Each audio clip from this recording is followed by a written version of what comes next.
Bulletin के आगाज में आपको बताएं कि गैर मुल्की एयरलाइंस में मौजूद पाकिस्तानी पायलट्स के लाइसेंस की तस्दीक का अमल जारी है। गैर मुल्की एयरलाइंस में मौजूद 104 में से 96 पायलट्स के लाइसेंस क्लियर हैं। तफसीलात जानते हैं जियो न्यूज़ के नुमाइंदे तारिक अबुल हसन से। तारिक, कितने पायलट्स को क्लियर कर दिया गया है और PIA के पायलट्स की तस्दीक कहां तक पहुंची है? जी, पाकिस्तान सिविल एविएशन अथॉरिटी के डायरेक्टर जनरल ने बहुत अहम खत एक ओमान सिविल एविएशन अथॉरिटी को लिखा है। ओमान सिविल एविएशन अथॉरिटी ने पाकिस्तान CA को खत लिखा था, जिसमें ओमान में काम करने वाले पाकिस्तानी पायलट्स की तस्दीक चाहिए थी, उनके लाइसेंसेस की। उसके जवाब में जो खत पाकिस्तान सिविल एविएशन अथॉरिटी ने लिखा है, उसमें उन्होंने वाजे किया है कि जो गैर मुल्की एयरलाइंस की जानिब से 104 पाकिस्तानी पायलट्स के लाइसेंस तस्दीक के लिए भेजे गए थे, जिसमें से 96 पाकिस्तानी पायलट्स के लाइसेंस अब तक क्लियर करार दे दिए गए हैं और बाकी की तस्दीक का अमल जारी है। ये जो पायलट्स के लाइसेंस की तस्दीक की गई है, ये हांगकांग, मुत्तहिदा अरब इमारात, मलाइशिया और बहरीन एयर से और ओमान एयर से जो है मुंसलिक थे। इसके अलावा टर्किश एयरलाइन और वियतनाम की एयरलाइन से भी जो पाकिस्तानी पायलट मुंसलिक है, उन्हें भी क्लियर जो है वो करार दिया गया है। मजमूई तौर पर 104 पाकिस्तानी पायलट की तस्दीक मांगी गई थी, जिसमें 96 की तस्दीक कर दी गई है। इस खत में मजीद ये कहा गया है कि तमाम पाकिस्तानी पायलट्स की जो है वो लाइसेंस की तस्दीक का अमल जारी है और तकरीबन तमाम ही के लाइसेंस क्लियर हैं और अब तक जितनी जांच हो चुकी है, इसमें से किसी पाकिस्तानी पायलट के लाइसेंस को अब तक जाली करार नहीं दिया गया है। जी, बहुत शुक्रिया तारिक अबुल हसन, आपने इस खबर की डिटेल्स दी हमें।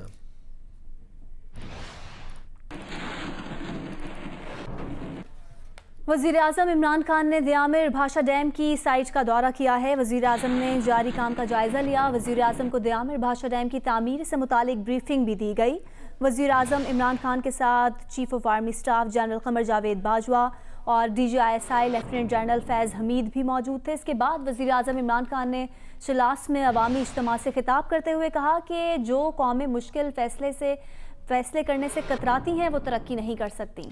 दरियाओं से बिजली बनाने के बजाय तेल पर बिजली बनाने को तरजीह दी गई। दियामिर भाषा डैम मुल्क का तीसरा बड़ा डैम होगा। जब हमारी शुरू में जो असल तरक्की हुई पाकिस्तान में, तरबेला डैम बनाई, मंगला डैम बनाई, सस्ती बिजली के ऊपर पाकिस्तान की इंडस्ट्री खड़ी होनी शुरू हो गई। लेकिन हमने ये 90 की दिहाई में ये जो फैसले किए इम्पोर्टेड फ्यूल के ऊपर बिजली बनाना, उसका सबसे पहले नुकसान तो ये होता है फॉरेन एक्सचेंज रिजर्व्स के ऊपर प्रेशर पड़ता है। तो करंट अकाउंट जब डेफिसिट में चला जाता है, यानी ज़्यादा डॉलर बाहर जा रहे हैं, कम अंदर आ रहे हैं, वो मुल्क की माशी हालात उसके बाद नीचे जाना शुरू हो जाते हैं। दियामिर भाषा डैम इंशाअल्लाह ये हमारे मुल्क की सबसे बड़ी डैम होगी। आप ये समझ लें कि ये हमारी तीसरी बड़ी डैम होगी। क्यों जल मज़म ये तीसरी बड़ी डैम है हमारी। चाइना ने 5000 बड़ी डैम्स बनाई हुई हैं, हमारी 3 हैं, ये तीसरी दो हैं, ये तीसरी बनने जा रही है। तो इससे आप अंदाज़ा लगाएं कि हमने ये कितनी बड़ी तारीख़ी गलतियां की। 40 साल पहले फ़ैसला हुआ और आज जाके हम इसके ऊपर काम शुरू हुआ है। तो ये अगर आज हम पीछे, दुनिया आगे निकली है और हम अपने ऊपर उस तरह आगे नहीं बढ़ सके, तो ये आपके सामने एक बहुत बड़ी वजह है। अपडेट ये भी है कि ज़िला दियामिर में दिसंबर 2020 तक पाक फ़ौज की 120 कंपनीज तैनात करने की मंजूरी दे दी गई है। ज़राए के मुताबिक वज़ीर आज़म की हिदायत पर वफाकी काबीना से सर्कुलेशन के जरिए मंजूरी हासिल की गई है। नुमाइंदा जियो न्यूज़ अयाज अकबर यूसुफजई ने हमें ज्वाइन किया। अयाज, कहिएगा दियामिर भाषा डैम की तामीर के लिए मजीद क्या हिफाजती इक़दाम किए गए हैं? दियामिर भाषा डैम की तामीर अब शुरू हो गई है और उसके लिए जो सिक्योरिटी खतरात के पेश नज़र जो है वो पाक फौज के 120 दस्ते जो हैं, कंपनी जो है, उनकी तैनात करने की मंजूरी दे दी गई है और ये बाकायदा तौर पर ये मंजूरी जो है वो काबीना से सर्कुलेशन के जरिए ली गई है, क्योंकि महकमा दाखिला गिलगित बल्तिस्तान ने आइन के आर्टिकल 245 के तहत फौज तलब करने की दरख्वास्त दी थी, जो कि वजारत दाखिला के जरिए काबीना में गई और काबीना ने वज़ीर आज़म के अहकामात पर जो है उसकी मंजूरी दे दी है। अब 120 जो कंपनीज हैं उसकी तैनाती बाकायदा तौर पर पाक फौज की तरफ से कर दी गई है और अब तमाम दयामिर बादशाह डैम की जो तामीर से लेकर एतराफ की सिक्योरिटी सूरत हाल है वो पाक फौज के जिम्मे होगी। इसके साथ साथ जरा ये बताते हैं कि ये जमीन के वसूल के दौरान जो है कराकरम हाईवे पर मुख्तलिफ किस्म के मसाइल का सामना था, वहाँ पर जो इंतजामिया थी, और ये भी बताते हैं कि मुल्क दुश्मन अनासर जो है वो काफी सरगर्म थे, लिहाजा इसके पेश नजर ये फैसला किया गया था कि जब तक ये डैम तामीर नहीं होता उस वक्त तक इसकी सिक्योरिटी जो है वो पाक फौज को दी जाए। अभी फिलहाल जो है वो दिसंबर 2020 तक जो है वो पाक फौज की तैनात करने की मंजूरी काबीना की तरफ से दी गई है। जी बहुत शुक्रिया अयाज अकबर यूसुफ से।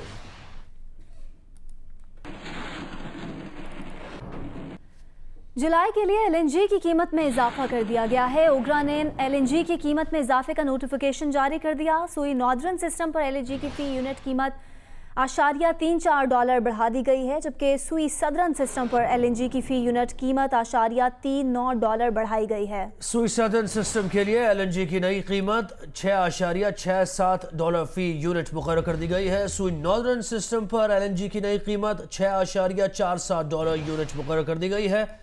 एलएनजी कीमत में सुई नॉर्दर्न सिस्टम पर 5.66% इजाफा हुआ, जबकि सुई सदर्न सिस्टम पर एलएनजी की कीमत में 6.36% इजाफा हुआ है।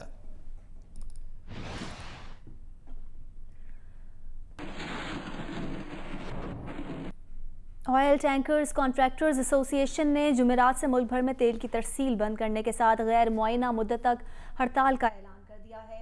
सदर oil tankers contractors association Abidullah Afridi ने कराची में प्रेस कॉन्फ्रेंस करते हुए कहा कि इनकम टैक्स में इजाफा किसी सूरत मंजूर नहीं, सूबाई सर्विस और टोल टैक्सेस को फिलफौर ख़त्म किया जाए।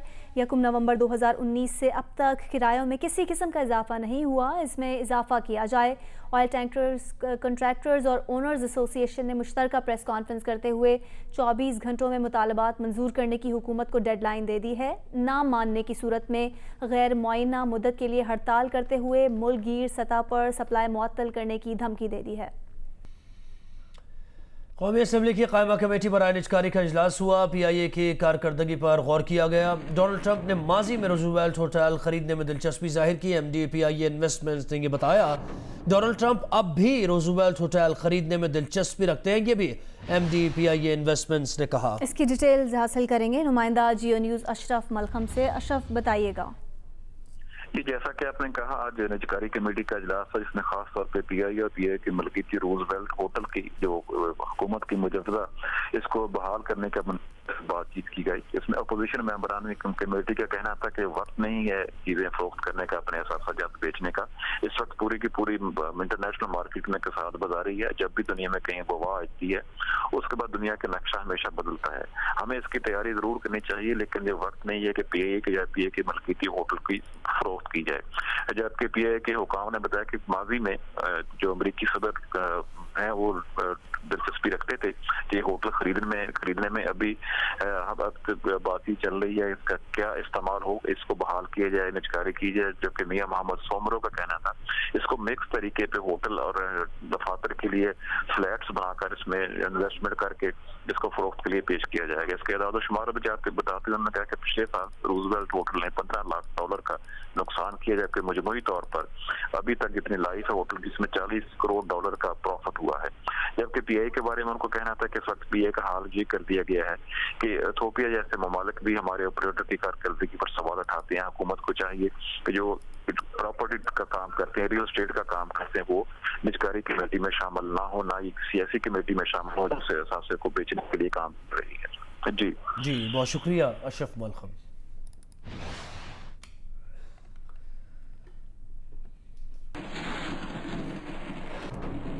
वज़ीर आला मुराद अली शाह ने कोरोना वायरस की सूरत हाल के पेश नज़र सूबे भर में मवेशी मंडियां SOPs के तहत खोलने की इजाज़त दे दी है। मवेशी मंडियों में बच्चों के जाने पर पाबंदी होगी। मंडियों में कोरोना टेस्टिंग भी की जाएगी। वज़ीर आला हाउस में आला सतह के इजलास में महकमा बल्दियात, मेहनत और सेहत के वज़रा, सेक्रेटरीज, कमिश्नर कराची और पुलिस हुकाम समेत तिब्बी माहिरीन ने शिरकत की। वज़ीर आला सिंध सैयद मुराद अली शाह को बताया गया कि महकमा दाखिला आज मवेशी मंडियों से मुताल्लिक़ SOPs जारी कर देगा। वज़ीर आला सिंध ने कहा कि अवाम मंडियों में जाने से गुरेज करें। उन्होंने डिप्टी कमिश्नर्स को हिदायत की कि वो गली मोहल्लों में लगने वाली मवेशी मंडियों के खिलाफ कार्रवाई करें। वज़ीर आला सिंध ने वज़ीर बल्दियात को हिदायत दी कि जानवरों की कुर्बानी के लिए यूनियन काउंसिल की सतह पर मखसूस जगह बनाई जाए। उनका कहना था कि गली गली में जानवर ज़िबा करने से बीमारियाँ फैलने का खदशा है। उन्होंने महकमा बल्दियात को मवेशी मंडियों से टैक्स वसूल न करने की भी हिदायत की। इजलास में कोविड-19 के हॉटस्पॉट इलाकों में टेस्ट ज़्यादा करने का फैसला किया गया। वज़ीर आला ने कहा कि सिंध हुकूमत मुफ्त टेस्ट कर रही है। किसी को भी अगर कुछ अलामात महसूस हों तो कोरोना का टेस्ट ज़रूर करवाए। वज़ीर आला सिंध ने अलामात की सूरत में टेस्ट करवाने के लिए PDMA को मोबाइल फ़ोन पर पैगाम भेजने की हिदायत दे दी।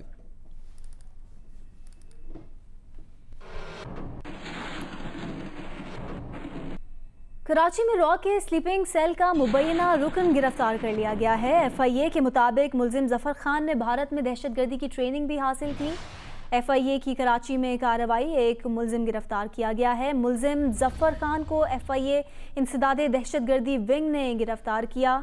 FIA की जानिब से बताना है कि गिरफ्तार मुलजिम मुबैना तौर पर रॉ की ईमा पर बम धमाकों और टारगेट किलिंग में मुलविस रहा। गिरफ्तार मुलजिम ने मुबैना तौर पर भारत में 14 माह तक दहशतगर्दी की ट्रेनिंग ली। FIA हुकाम का बताना है कि मुलजिम कराची फायर ब्रिगेड का मुलाजिम है। FIA के मुताबिक गिरफ्तार मुलजिम बम बनाने और जदीद हथियार चलाने का माहिर है।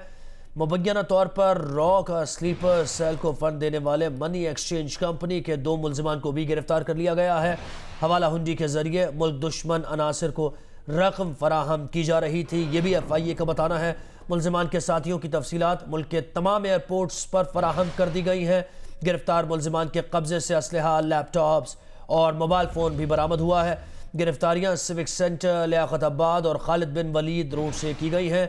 FIA मुलजिमान के खिलाफ मुकदमा दर्ज करके मजीद तहकीकात शुरू कर दी गई हैं।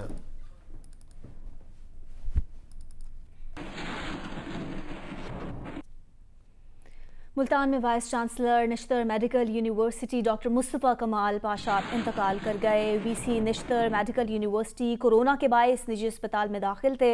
उन्हें 3 रोज से वेंटिलेटर पर रखा गया था। VC निश्तर मेडिकल यूनिवर्सिटी की नमाज जनाजा बाद नमाज असर निश्तर ग्राउंड में अदा की जाएगी।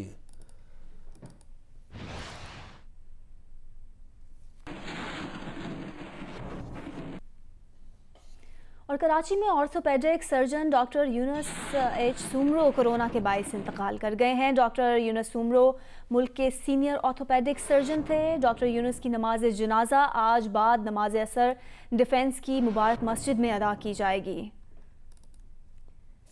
कराची में orthopaedic surgeon doctor Yunus H Soomro corona के बायस इंतकाल कर गए हैं। डॉक्टर यूनुस मुल्क के सीनियर ऑर्थोपेडिक सर्जन थे। डॉक्टर यूनुस की नमाज जनाजा आज बाद नमाज असर डिफेंस की मुबारक मस्जिद में अदा की जाएगी।